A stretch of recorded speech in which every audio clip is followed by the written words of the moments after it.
and all the angels gather around, and he says, "Thou shalt love me," and all these conditions, and you shall, and this and that and the other. You look him in the eye. Of course, the angels are supposed to veil their faces. Of course they don't look God in the eye, because that would give the show away. But there's a hymn which ends up with the aspiration, "Prostrate before thy throne to lie, and gaze on thee." And you think, what an interesting rubberneck you have to do that. So, anyway, the thing is, you see, if you look in the eye of God, you notice there's a twinkle in it. Because if he is a God as a true father is always like this. The father says to the child, "Look now, you've got to stay in that playpen."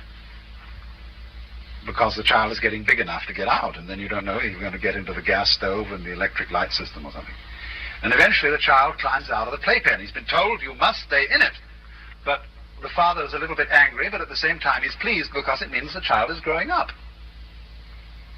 Well, so in the same way, there must be a twinkle in the father's eye. Just as I explained to you, there is always a twinkle in the guru's eye. Because the guru knows who you are, even if you claim that you don't. The guru knows you are the supreme Brahman in disguise, or Shiva, or whatever aspect you want to assume. And you're in disguise, and you won't admit it. It's like in forms of certain psychoanalytical gambits. One of the basic gambits of psychoanalysis is that all behavior which the patient describes as involuntary is interpreted to him by the analyst as voluntary. Involuntary behavior is, say, dreams. And the analyst raises the question, what do you mean by those dreams? Then he switches it. When the patient does certain behavior that the patient interprets as voluntary, the analyst brings it back to him and says, "I wonder what compelled you to do that." And then the unconscious is brought up, you see, as the source of involuntary behavior. But sometimes in one context the unconscious is interpreted as something that happens to you. But in another context it's interpreted as your own real and secret intent, which you won't admit. This is a beautiful, really. It's a very interesting technique. And you don't need to use it. You don't need to believe the Freudian mythology that goes along with it. But as a technique, it is very interesting indeed. So, in the same way, you must now see God the Father in the Christian context as Guru, and Jesus Christ also as Guru, coming on very seriously about thou shalt love and all this business about hell and so on, and challenging you. Now, what is the nature of the challenge? This is the crucial point. The nature of the challenge is the famous double bind. You are required and commanded to perform an act which will be acceptable only if you do it voluntarily.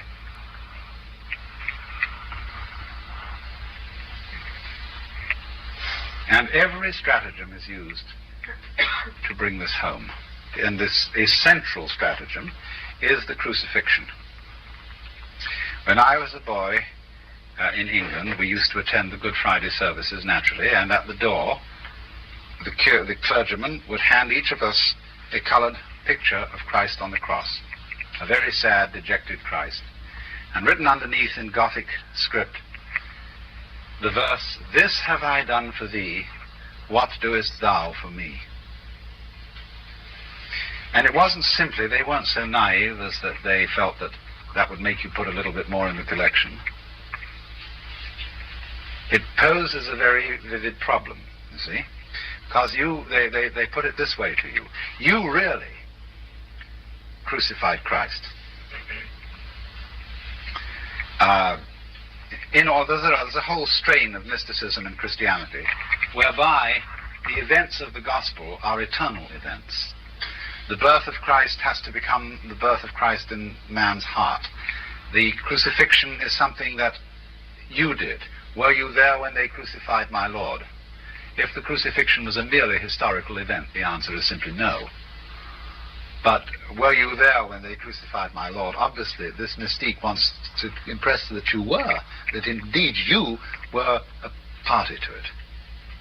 So you see then, you begin to see that the crucified Christ somehow involves and contains all misery inflicted upon the innocent. Are they innocent or not? What are you going to do about it? The more you realize this, the more you realize that you cannot escape responsibility for all the horrors that are going on in the world. After all, you don't live except by eating dead creatures.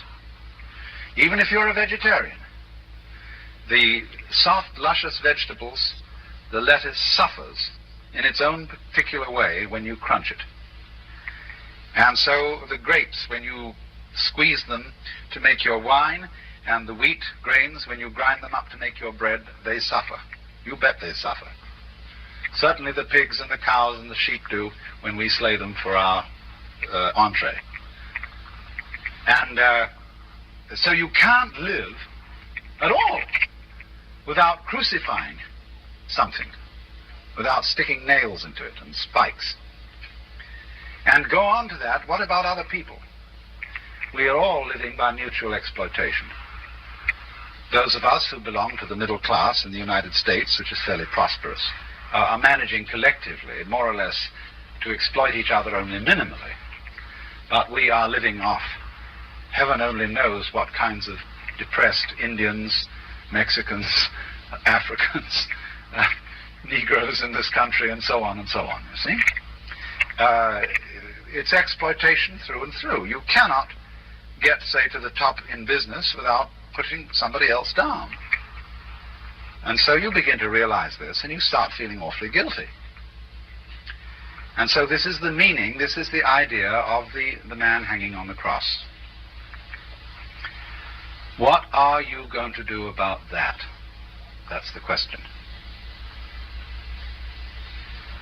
And you think, well, oh dear, what can I do about it? Maybe I'd just better abandon everything and become a medical missionary like Albert Schweitzer. Do something heroic. Go down to the South and be crucified by the people in Mississippi because you're helping the Negroes. Well, all right, what about the medical missionary thing? Will you be able to go down and give medicines to those people that don't come from drug firms, which use some pretty questionable practices? Of course, you'll have to stop paying at least that part of your income tax that goes to the armaments race. But then what about sales tax? That indirectly gets there too, doesn't it? Where do you stop? See, then you suddenly, the more you think about these things, you realize you're completely involved. And there is no way out. You are a bastard. You did it. You know that poem of Kenneth Rexroth about the death of Dylan Thomas? You did it. You in your grey flannel suit, etc. So, this is what one comes to see. Now, before we explore that critical point further, let's look at various other considerations. First of all, a lot of people, when they get there, think, oh dear. Well, there is one way I know I can be spiritually secure. To be sure that I hurt. So long as I really enjoy myself, I'm frightfully guilty and obviously sinful. But if I hurt, it isn't quite so bad. At least I'm doing something in the direction of making payment for this frightful affront which my life consists in. Oh, I thank the good Lord for my boils, for my mental and bodily pains, for without them my faith all congeals, and I'm doomed to hell's ne'er-ending pains. You find this in many, many forms. In Christian piety and devotional literature, It's not only the Calvinistic attitude, not only the Puritan attitude, but it's also the Catholic attitude, which is expressed in, let's say, the cult of suffering in Spanish and Mexican Christianity.